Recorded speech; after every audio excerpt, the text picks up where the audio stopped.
Sir हमारे लिए है क्या क्लास? हमने फिजिक्स में सब पढ़ लिया। सर हमारे लिए क्या? हमने फिजिक्स में कुछ नहीं पढ़ा। किसके लिए है क्लास? सारे फॉर्मुलाज कौन याद करेगा बैठ के? सर आप सारे फॉर्मुलाज करा दो क्लास में। सर ये पीडीएफ दे देना, ये मिल जाएगी टेलीग्राम पे, पूरी पीडीएफ शेयर हो जाएगी तुम्हारे साथ, जितने सारे फॉर्मुलाज हैं सारे, है ना, ये सारे फॉर्मुलाज। और बात करूं तो ये क्लास उन सभी बच्चों के लिए जो बच्चे फिजिक्स में कंप्लीट पढ़ चुके हैं, रिवीजन कर रहे हैं। दूसरा जो फिजिक्स में कुछ नहीं पढ़े। देखो क्यों इंपॉर्टेंट है। कुछ बच्चे पूछेंगे सर ये सारे फॉर्मुलाज याद कर लिए तो मैंने। अच्छा, जिन बच्चों को से फॉर्मुलाज पढ़ने वो 2 मिनट स्किप कर दो, ठीक है। कि सर हमने सारे फॉर्मुलाज अगर पढ़ लिए तो क्या हमारे इतने नंबर आ जाएंगे? सर हम पूरा कर लेंगे फिजिक्स? बेटा देख, रियलिटी एक बताऊं, एक गीता की बहुत फेमस लाइन है, अपेक्षा यानी एक्सपेक्टेशंस लीड्स टू पेन, यानी अपेक्षा तुम्हें हमेशा दुख की तरफ ले जाएंगी। तुम बस अपना कर्म करो, काम करो, कुछ ना कुछ फल जरूर मिलेगा। दैट मीन्स कि अगर तुमने यहां आज मैंने तुम्हें जितने फॉर्मुलाज कराए, हो सकता है एक आधा फॉर्मुला तुम्हें याद आ जाए एग्जाम में, हो सकता है तुम्हारे दिमाग में छप जाए भैया, कुछ एक आधा क्वेश्चन ही हो, कम से कम 0 से कुछ तो फायदा, नील बटे सन्नाटे से कुछ तो फायदा। तो करते हैं इस क्लास के क्वेश्चन, करते हैं स्टार्ट। चलो सॉरी क्वेश्चंस नहीं, फॉर्मुलाज।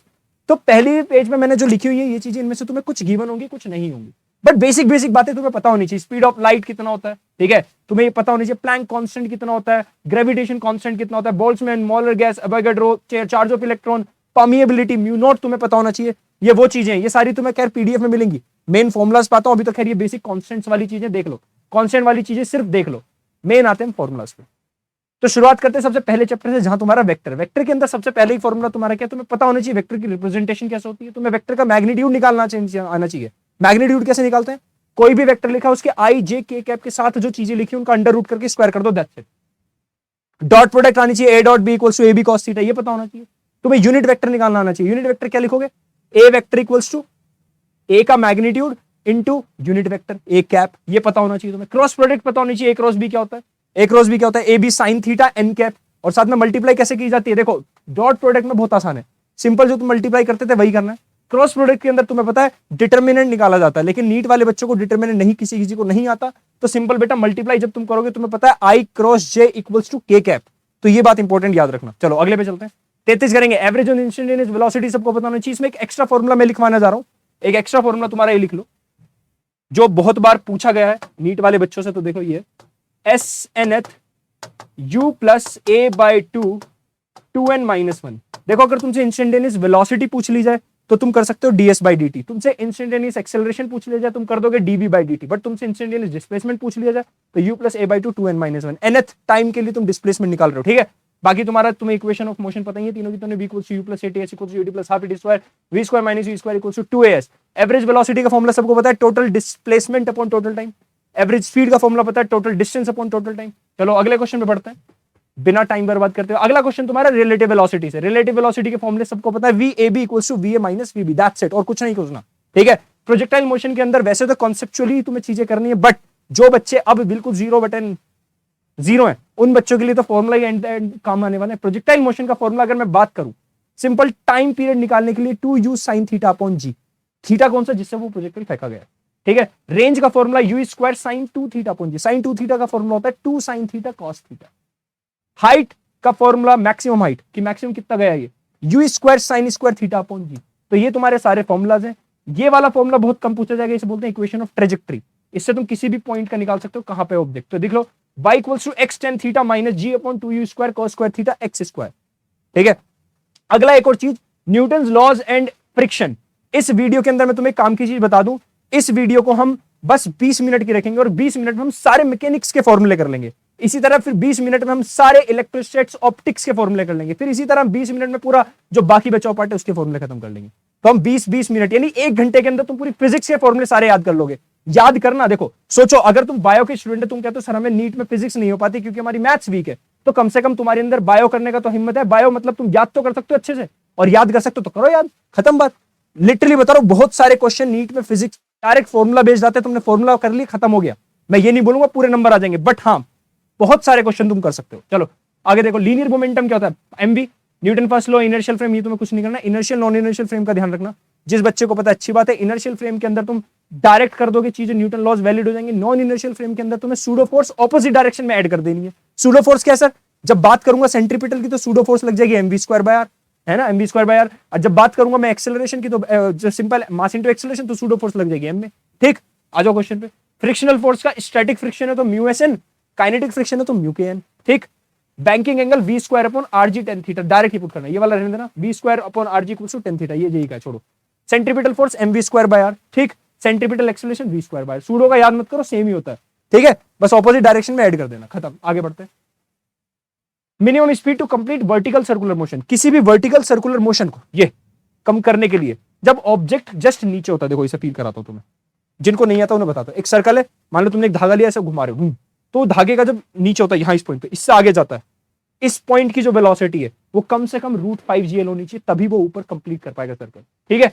और एग्जैक्ट बिल्कुल जब कंप्लीट कर रहा है बिल्कुल मैक्सिमम ऊपर हाइट पर, उसकी स्पीड कम से कम √GL होनी चाहिए आगे की डायरेक्शन में, तभी वो कंप्लीट कर पाएगा, ठीक है।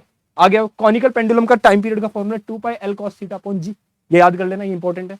वर्क पावर एनर्जी के अंदर सबसे पहला वर्क का फॉर्मूला FS cos थीटा, अगला वर्क इक्वल्स टू, अगर तुम्हें कभी भी भैया तुम्हारा डिस्प्लेसमेंट तुम्हारा वेरिएबल है तो FDS याद रखना, तुम्हारी फोर्स वेरिएबल है, सॉरी फोर्स वेरिएबल है, तो तुम्हें पता चल जाएगा इसमें इंटीग्रेशन करना है तुम्हें वर्क का, क्योंकि वर्क क्या होता है एक्चुअल में, इंटीग्रेशन क्यों कर रहे हैं, अगर तुम फोर्स और डिस्प्लेसमेंट का ग्राफ निकालोगे तो एरिया निकालना पड़ता है वर्क के लिए, और याद करो मैंने बताया था इंटीग्रेशन एक्चुअल में तुम एरिया के लिए यूज कर रहे हो, डिफरेंशिएशन तुम स्लोप के लिए यूज कर रहे हो। Kinetic energy half mv square, इसका रिलेशन कैसे निकाला, ये हाफ mv स्क्वायर को सोचो, एक ऊपर स्क्वायर से मल्टीप्लाई कर दो, m से मल्टीप्लाई कर दो एक, और एक नीचे से कर दो, तो ऊपर आएगा my स्क्वायर v स्क्वायर, यानी ऊपर हो जाएगा मोमेंटम का स्क्वायर, नीचे 2m। पोटेंशियल एनर्जी तुम्हारा देख लो भैया, फोर्स du/dx नेगेटिव में फॉर कंजर्वेटिव फोर्सेस, ये याद रखना।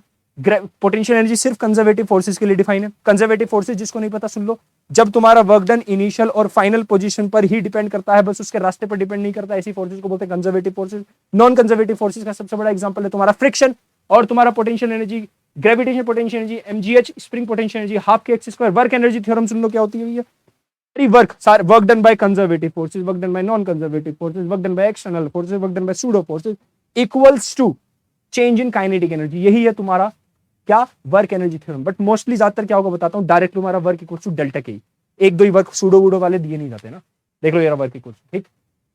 पावर का formula work upon time, instantaneous power का फॉर्मूला फोर्स इनटू वेलोसिटी, क्योंकि इंस्टेंटेनियस क्यों लिखा है, एक्चुअल में यहाँ पे जब तुम वर्क FDS लिखोगे ds/dt आ जाएगा, ds/dt होता है instantaneous velocity, that's why instantaneous power. चलो centre of mass, centre of mass का फॉर्मूला m1r1 प्लस m2r2, यही पढ़ा है, divided by m1 plus m2, यही तो सेंटर ऑफ मास।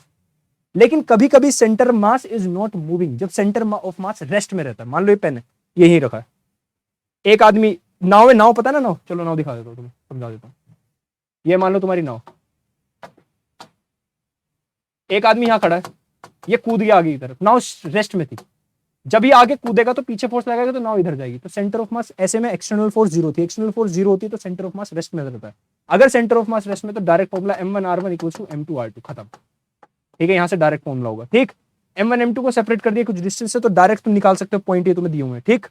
सेंट्रोइड तुम याद कर लो, सेंटर ऑफ मास वाले क्वेश्चन में बहुत काम आती है। सेंट्रोइड किस जगह होती है, अगर हाइट h है तो h/3, ये h/3 टू h/3, इस पॉइंट पे तुम्हारी सेंट्रोइड होता है ट्राइंगल का, ये तुम्हें याद रहना चाहिए, ठीक। अगले पे चलते हैं, क्या है क्या है क्या क्या अगला, हाँ चलो, motion of centre of mass, simple देख लो, जो तुम आज तक पढ़ते आ रहे थे, जो तुम आज तक पढ़ते आ रहे थे, अब हम सारी चीजों को सेंटर ऑफ मास के रेस्पेक्ट में पढ़ेंगे। फॉर एग्जांपल मान लो एक कार मूव कर रही है, तो उस कार का सेंटर ऑफ मास लेंगे, ठीक है, कार का सेंटर ऑफ मास, पहले हम सिर्फ मास लिख देते थे, ठीक। इंपल्स क्या होता है, जब फोर्स बहुत छोटे टाइम के लिए लगाई जाए, फोर्स इनटू dt, इसी को बोलते हैं इंपल्स, ठीक। Impulse is also equals to change in momentum, ठीक। कॉलिजन क्या है, देखो कॉलिजन अलग अलग टाइप के, तुम्हारे इलास्टिक कॉलिजन है, नॉन इलास्टिक कॉलिजन है, उसको डिफाइन किया गया कैसे, एक टर्म है कोएफिशिएंट ऑफ रेस्टिट्यूशन, अगर ये तुम्हारा E इक्वल्स टू है 1 के, यानी तुम माइनस करोगे v1 minus v2 upon v1 minus v2, v1 dash minus v2 dash collision के बाद की velocity, v1 minus v2 collision से पहले की वेलोसिटी, अगर दोनों इक्वल हो जाए डिवाइड होकर 1 आ जाएगा। अगर रेस्टिट्यूशन E इक्वल्स टू 1 है तो that means completely elastic collision हुआ तुम्हारा, ठीक है। अगर तुम्हारा ये 0 आ जाए, ठीक है, इसका मतलब नॉन इलास्टिक कॉलिजन हुआ, ठीक। v1 माइनस v2 को इक्वल कर दो, इक्वल कर दोगे तो 0 हो जाएगा, ठीक। अगला आगे चलो, इलास्टिक कॉलिजन ये बता चुका हूं, ठीक है। आ जाओ रिजिड बॉडी डायनेमिक्स, यानी रोटेशनल बॉडी की बात हो रही है। एंगुलर वेलोसिटी क्या होता है, तुमने पढ़ा था v equals to simple velocity, linear velocity क्या पढ़ी थी, velocity equals to distance upon time, displacement upon time. Angular velocity equals to angular displacement upon time, ये एवरेज एंगुलर वेलोसिटी, तो average angular velocity equals to change in displacement upon time, ठीक। Angular displacement ये रहा omega equals to d theta by t, instantaneous angular velocity, ठीक है। v equals to omega r, linear velocity की multiply, linear velocity निकालना है तो omega into are कर दो, ओमेगा एंगुलर वेलोसिटी। इसी तरह एक्सेलरेशन निकालना है, अल्फा इंटू आर, अल्फा क्या है पे एंगुलर एक्सेलरेशन, देख लो angular acceleration delta omega by t, बिल्कुल याद करो acceleration dv by D t, angular acceleration d omega by D t, same बिल्कुल। Rotation about an axis with constant, ये तुमने v equals to u plus at पढ़ी थी, वही है omega equals to omega naught plus alpha t. याद करो s equals to ut plus half A T square पढ़ी थी, s equals to ut plus half A T square, same है बिल्कुल same. v square minus U square equals to 2s पढ़ी थी, omega square minus omega naught square equals to 2 alpha theta, alpha क्या है angular acceleration, theta क्या है angular displacement. Moment of inertia तुम्हें याद होनी चाहिए, मोमेंट ऑफ इनर्शिया बहुत काम की चीज है, इसके तुम्हें डायरेक्ट क्वेश्चन रखे मिलेंगे भैया। फॉर्मूला होता है i equals to mr square, ठीक। अगर रिंग के लिए निकाल रहे हो डायरेक्ट mr स्क्वायर सेंटर के अबाउट इसके एक्सिस, अगर तुम डिस्क के लिए निकाल रहे हो सेंटर पे हाफ mr स्क्वायर, अगर तुम शेल के लिए निकाल रहे हो 2/3 mr स्क्वायर, शेल वाला ये 2/5 mr square, ml square by 12 for rod, अगर सेंटर से निकाल रहे हो mr square by for hollow cylinder mr square. देखो इन इसका और इसका सेम, इसका और इसका सेम, तो आधे तो तुम्हें याद ही नहीं करना, ठीक है। ये रहा तुम्हारा रेक्टेंगल, देख लो ये बिल्कुल रोड की तरह, बस मान लो रोड को बड़ा कर दिया, यहाँ पे एल स्क्वायर की जगह हमने ए स्क्वायर प्लस बी स्क्वायर लिख दिया, क्योंकि इसकी लेंथ और ब्रेड्थ दोनों है ना। चलो आ गया। पैरेलल एक्सिस थ्योरम क्या है, मान लो तुम्हारा एक ऑब्जेक्ट है, मान लो लेट्स से ये, मान लो एक ऑब्जेक्ट ही है, ठीक है, इसका मोमेंट ऑफ इनर्शिया इस एक्सिस के अबाउट निकालना है, सेंटर वाला तुम्हें पता है मान लो, तो सेंटर और ये पैरेलल में है ना, तो सेंटर का तुम्हें पता है, पैरेलल का तुम्हें निकालना है, सेंटर का मोमेंट ऑफ इनर्शिया निकालो, आई सेंटर ऑफ मास, ठीक है, आई सेंटर ऑफ मास तुम्हें दिख रहा होगा, parallel I centre of mass plus इस ऑब्जेक्ट का मास और इसके बीच का डिस्टेंस, आई पैरेलल एक्सिस कैसे, I centre of mass plus m d square d क्या है इन दोनों के बीच का डिस्टेंस, ठीक। चलो परपेंडिकुलर एक्सिस थ्योरम क्या है, मान लो तुम्हें निकालना है इसके एक अबाउट, देख रहे हो ये एक्सिस है दिख रही है, अच्छा ये एक्सिस है, चलो ये वाली एक्सिस है, ठीक, ये वाली एक्सिस है, ठीक, ये तो तुम क्या करो ऐसे केस में, एक तो यहां परपेंडिकुलर लो ऐसे सीधी लाइन, और एक ऐसे परपेंडिकुलर ले लो, इन दोनों परपेंडिकुलर अगर तुम ऐड कर दोगे तो तीसरा वाला आ जाएगा। तो देख लो I z z axis it should be perpendicular to both of the axis x और वाई, तो I z equals to I x plus I y. Radius of gyration क्या होगा, I equals to m k square होता है, तो के की value निकाल लेना। एंगुलर मोमेंटम होता है L equals to M V R या फिर L equals to I omega. Torque क्या होता है, rotating effect of force, radius की मल्टीप्लाई कर दो बस फोर्स से, या फिर इसे मोमेंट ऑफ फोर्स भी बोलते हैं। जिन भी चीजों के आगे मोमेंट लिखा आता है तो उन्हें समझ जाओ वो कहलाती है तुम्हारी आर से मल्टीप्लाई, यानी आर क्रॉस एफ।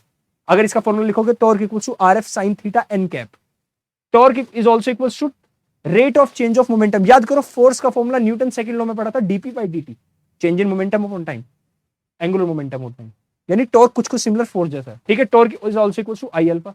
चलो आगे चलते हैं, कंजर्वेशन ऑफ मोमेंटम। अगर रोटेशन समझ रहे हो, अगर टॉर्क एक्सटर्नल जीरो हो जाए, ठीक है, अगर टॉर्क जैसे फोर्स एक्सटर्नल जीरो होने पर कंजर्वेशन ऑफ मोमेंटम होता था, इसी तरह टॉर्क एक्सटर्नल जीरो होने पर तुम्हारा क्या कहलाएगा, कंजर्वेशन ऑफ एंगुलर मोमेंटम हो जाएगा, ठीक है। इक्विलिब्रियम कंडीशन, जब फोर्स भी नेट जीरो हो टॉर्क भी नेट जीरो, तब इक्विलिब्रियम कंडीशन।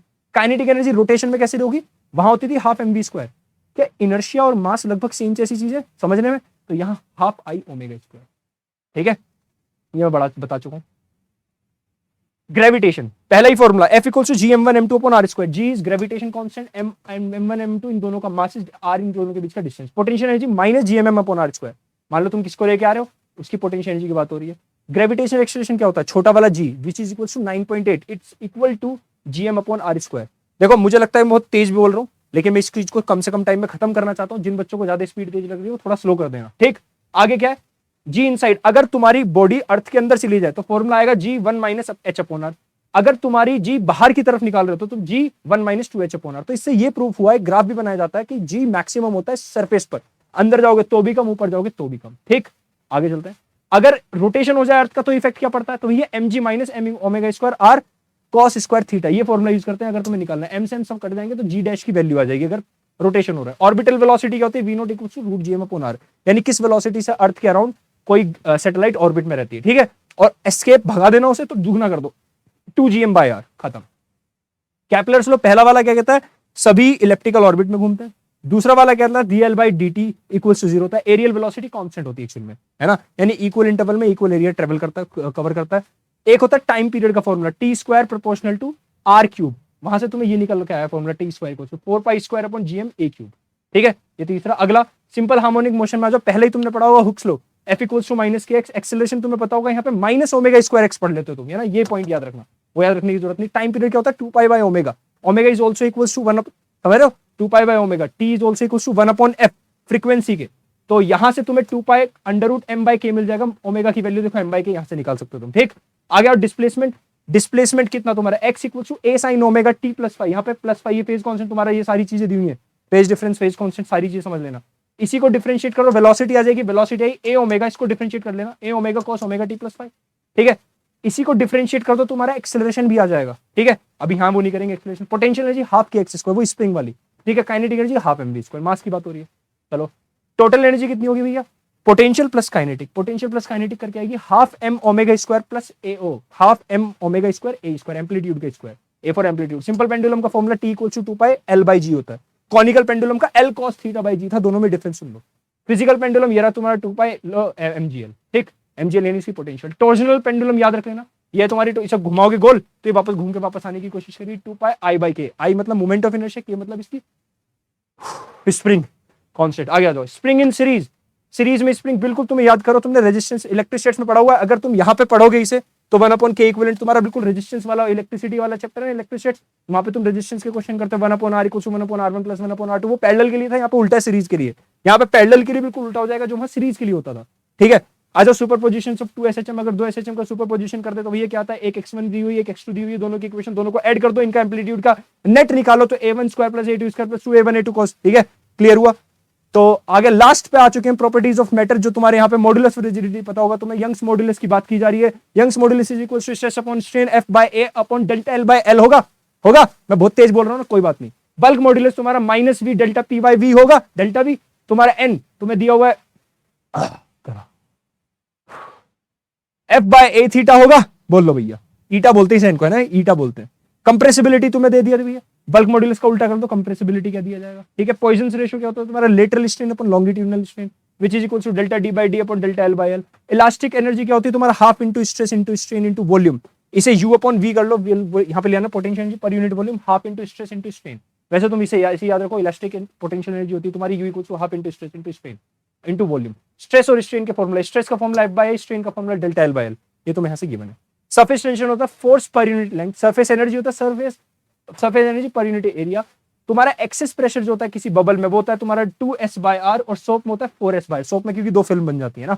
कैपिलरी राइज कितना होता है किसी में भी, तुमने देखो पानी डाल वो कैपिलरी राइज कर जाता है लिक्विड उसके अंदर, तो वो तुम्हारा है 2s cos θ/r rho g।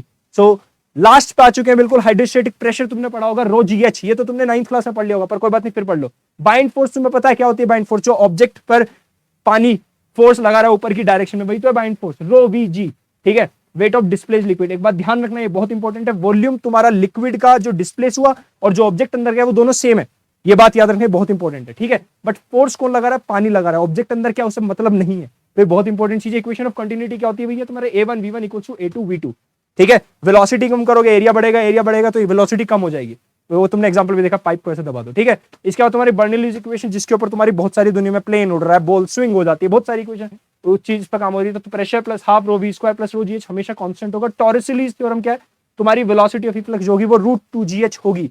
Viscous force क्या है, force equals to minus of eta into area dv/dx। ये फॉर्मूले रट डालो, अगर कुछ नहीं आता तो भैया कर डालो। स्टोक्स लॉ लास्ट में आते हैं, 6 पाई nrv, ईटा रेडियस वेलोसिटी, 6 पाई nrv, 6 पाई nrv, 6 पाई nrv, 6 पाई nrv, स्टोक्स लॉ 6 पाई nrv, ऐसे याद कर लो, ठीक है। तो जल्दी equation, volume flow by time, इन्हें अभी के लिए जो बच्चे फिजिक्स में तगड़ा पढ़े वो तो इन्हें सब करो याद, और जो तगड़ा नहीं पढ़े वो अभी के लिए एक काम करो, अभी के लिए अपने ऊपर से ही प्रेशर हटा लो थोड़ी देर के लिए। जितने मैंने फॉर्मूले अभी तक बताए मैकेनिक्स के सारे फॉर्मूले, टारगेट लेते हैं परसों का, परसों में क्लास लूंगा वापस से ये सेम फॉर्मूलाज वाली, जिसके अंदर इलेक्ट्रोस्टैटिक्स, ऑप्टिक्स और तुम्हारे थर्मोडायनेमिक्स के फॉर्मूले कर लेंगे।